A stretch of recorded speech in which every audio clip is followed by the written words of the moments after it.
Mesdames, Messieurs, bonsoir et bienvenue au sommaire des actualités. Ce soir, le Kéré risque de frapper fort si la situation reste la même dans les 3 semaines à venir.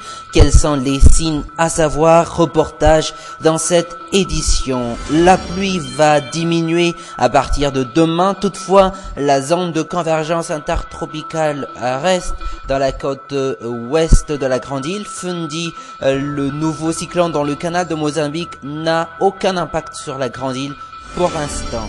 L'association des victimes du 7 février dénonce les manœuvres à but politique de certains de ses membres. L'association demande le respect de l'état de droit. Dans les actualités internationales, en réponse à l'exécution du pilote jordanien par le groupe État islamique, la Jordanie exécute eux aussi 2 djihadistes condamnés à mort par la justice jordanienne.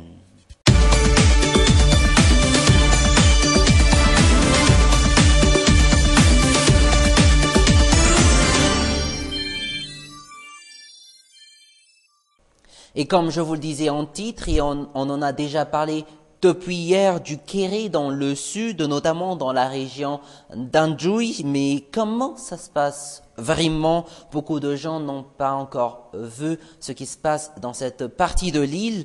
Pourtant, il y a quelques années, en 2007, une grande famine a déjà frappé la même partie de l'île. Ce reportage sur les images de nos confrères d'Antenne Réunion va vous montrer les signes du Kéré qui revient maintenant. Reportage. Ces images datent de février 2007, des images d'enfants au ventre gonflé, amaigris et affaiblis, puis avec des maladies de la peau. Voici les premiers indices du Kéré. Nous sommes dans l'Anjouy, un district de l'extrême sud du pays où la famine sévit. Autre indice, les fruits de cactus qui inondent le marché de Tsioumbé, une petite ville située à 4 heures de piste de Fort-Dauphin.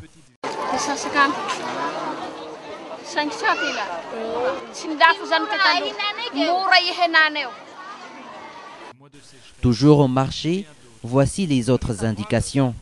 Des marmites et des vaisselles à vendre. Donc ils sont obligés de vendre leurs ustensiles, quoi.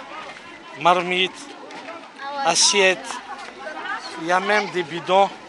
Ils sont obligés de vendre tout pour survivre. Quand on quitte la ville, il n'y a plus rien.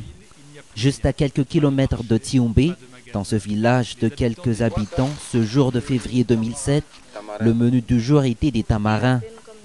Et pour le rendre plus nourrissant, la mère de famille mélange le tout à de la cendre.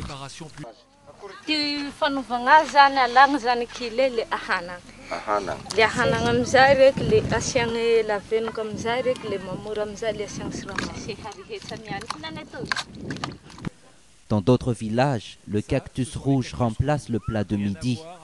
Rien à voir avec les fruits de la capitale. Acide et amer, ce n'est même pas destiné à la consommation humaine. Cette fillette n'arrive même plus à se souvenir de la dernière fois où elle a mangé. Une mode de vie signe de Kéré. Située à l'extrême sud du pays, Anjouy est la région la plus pauvre et la plus isolée de la Grande Île. Presque chaque année, la pauvreté et la sécheresse ravagent et atteignent même le stade de la famine, comme en 2007, si aucune mesure n'est prise, comme c'est le cas aujourd'hui.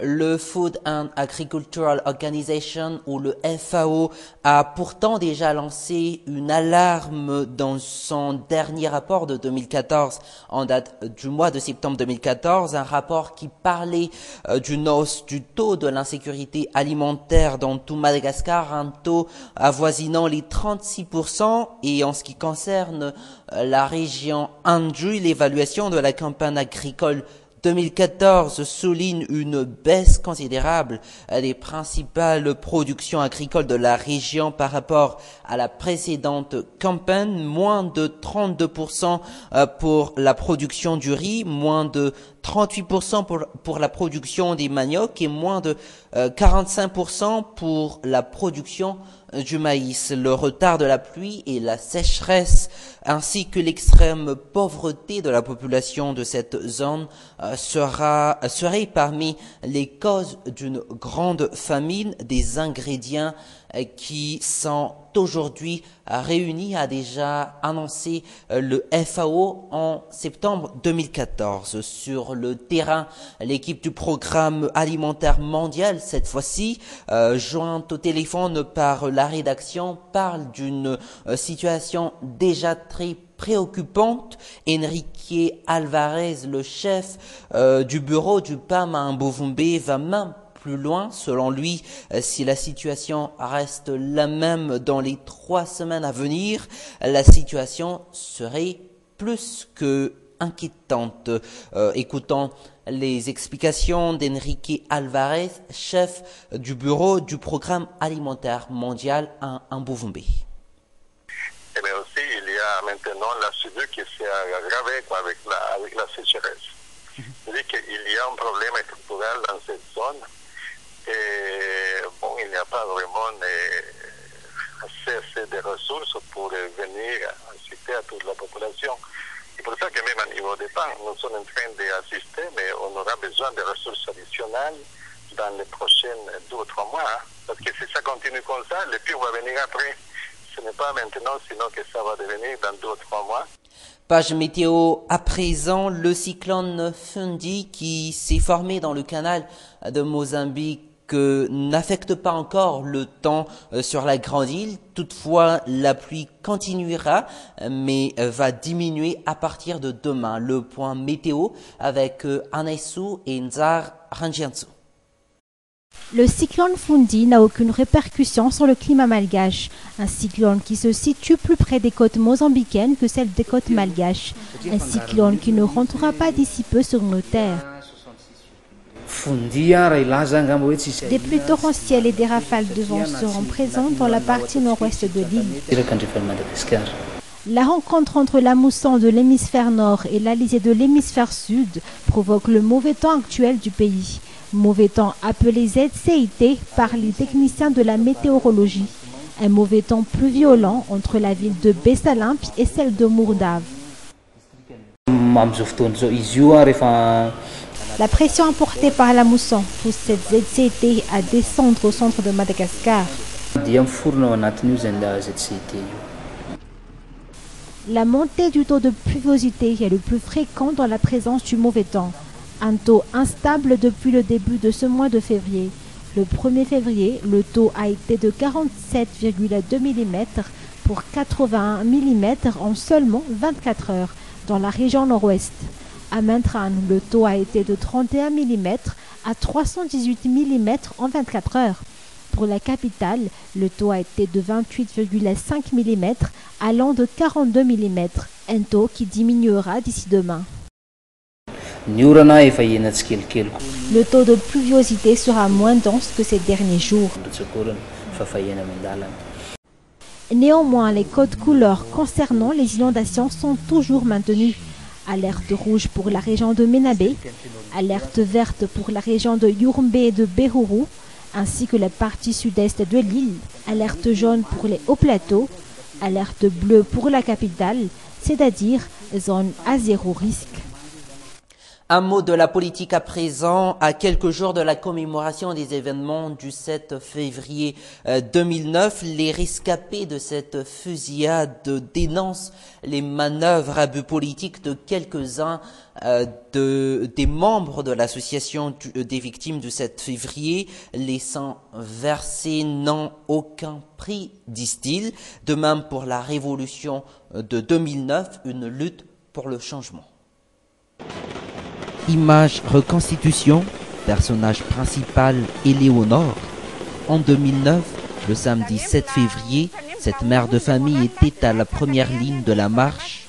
Arrivée parmi les premiers à Antananarivo, elle faisait l'objet des tirs à balles réelles. Autour de moi, il n'y avait que des morts. J'étais la seule à survivre. Des corps gisaient de partout. 3 émonates m'ont poussé de force Du coup, j'ai dû les contourner, mais malheureusement, une balle a heurté ma hanche. Survivante 6 ans après, nous sommes en 2015, dans une nouvelle république, la 4e, mais Éléonore sent une mauvaise manœuvre. Une prière sera faite en tant que commémoration de cette date du 7 février. Il est difficile d'oublier toutes ces personnes qui ont péri à Tanarine.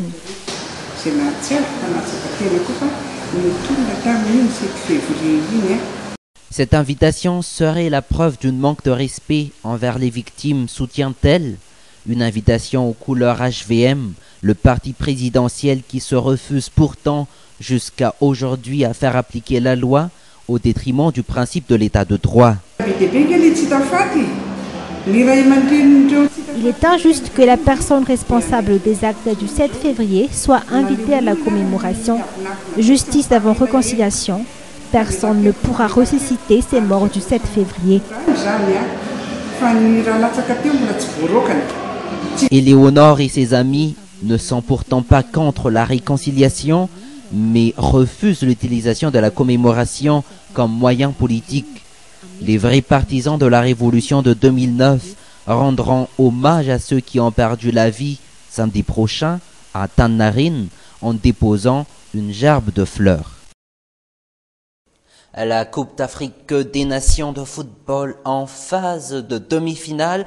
En ce moment même, la République démocratique de Congo et la Côte d'Ivoire se battent pour avoir une place en finale. Une CAN qui n'a pas réussi cette fois-ci à avoir l'engouement et l'enthousiasme du public malgache. Dans la rue, peu de gens, même les férus du football, suivent cette compétition continentale. Sur les images de Yves Chanel. Silence face au Cannes 2015. Même les grandes sociétés œuvrant pour des festivités durant les grands matchs ne font pas entendre d'eux-mêmes. Même les paris ont disparu de l'actualité malgache durant cette Coupe d'Afrique. Aucune réaction non plus chez les jeunes fans de football. Ces derniers n'arrivent même plus à suivre les équipes demi-finalistes. J'arrive plus à suivre les matchs. Je n'arrive plus à suivre aucun match. Je ne connais même pas les équipes demi-finalistes. La réponse, la République démocratique de Congo sera face à la Côte d'Ivoire. Et dans les prochaines 24 heures, le Ghana sera face à la Guinée équatoriale. Et question, pourquoi grand nombre de gens ne s'y intéressent plus? La CAN n'est plus intéressante. Il me semble que les matchs sont truqués. Je ne regarde pas souvent la CAN. Parfois la nuit, quand on n'arrive pas à dormir, on regarde un match. Il y a de la corruption durant le match. Voilà pourquoi regarder la CAN n'est plus intéressante. Une vérité soutenue par les vendeurs d'antennes. Le nombre d'antennes vendues a diminué ces derniers temps. Pourtant, durant les matchs interpays, le nombre d'antennes vendues augmente, un fait expliqué par la présence d'antennes satellitaires dans plusieurs familles malgaches. On ne vend qu'un à 2 antennes par jour, vu que les canaux satellites sont partout. Durant toutes les saisons de la Coupe d'Afrique des Nations, celle de 2015 est la plus silencieuse. Une saison qui se déroule actuellement en Guinée équatoriale. Merci de votre attention. Prochain rendez-vous demain à la même heure. Au revoir.